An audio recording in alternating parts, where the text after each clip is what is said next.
Welcome to Web Design for Professional Portfolios.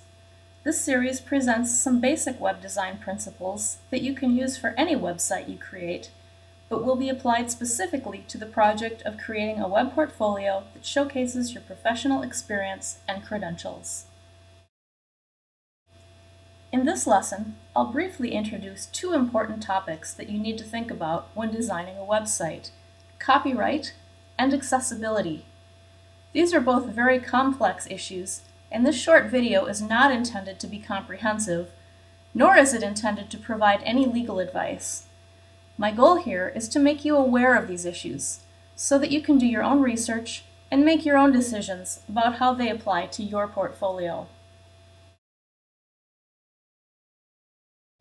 First, I'll talk about copyright. Copyright is something you need to think about when you use multimedia material, such as images, sound, video, or music on your website, and also when you quote ideas from other sources in your text. In general, you cannot use commercial music or video on your website without getting explicit permission from the publisher. The fact that you legally purchase these materials for your own use does not mean you have the right to distribute them or show them in a public performance. This means that showing a clip from a commercial movie or using music from your iTunes library, for example, will not be legal.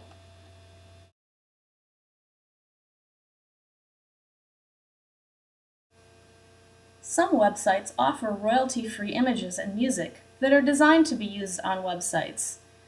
These may be available for free or for purchase, but they'll include licensing agreements that allow you to use the material in specified ways. If you use this kind of material, make sure you read, understand, and comply with the license. For example, the material may be available only for non-commercial purposes, and you may be required to give attribution to the creator of the work or list the website where you obtained it. Even when the license agreement does not specifically require attribution, it's still a nice thing to do. It gives credit where credit is due, and it assures visitors to your website that you are using all of your multimedia material legally. In addition to multimedia materials, the text on your site also needs to comply with copyright law. I won't go into detail here, but you should follow the same rules for avoiding plagiarism on your website as you would if you were writing a research paper or an article for a print publication.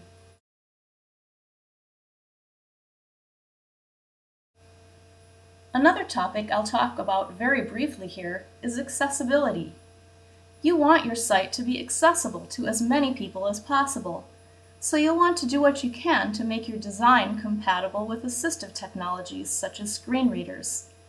Let's look at a couple of quick and easy things you can do to make your site a little more accessible.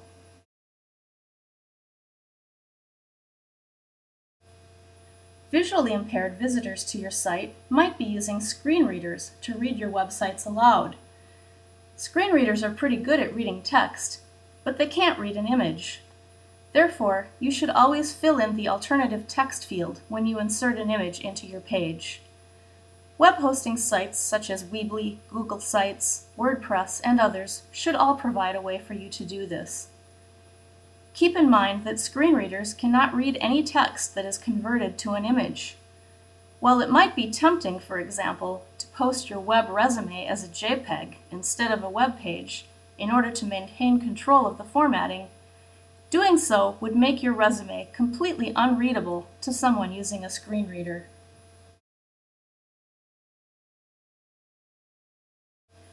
Another easy thing you can do is always use descriptive text on your hyperlinks. For example, if you want a hyperlink to your resume from within your introductory text, say something like, "Please see my resume," and then make the word resume a hyperlink, rather than linking from a non-descriptive phrase such as, "Click here."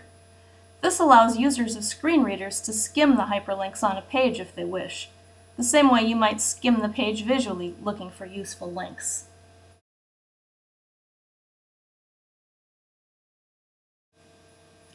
Finally, consider providing a written transcript as a downloadable PDF file for any audio or video material on your site.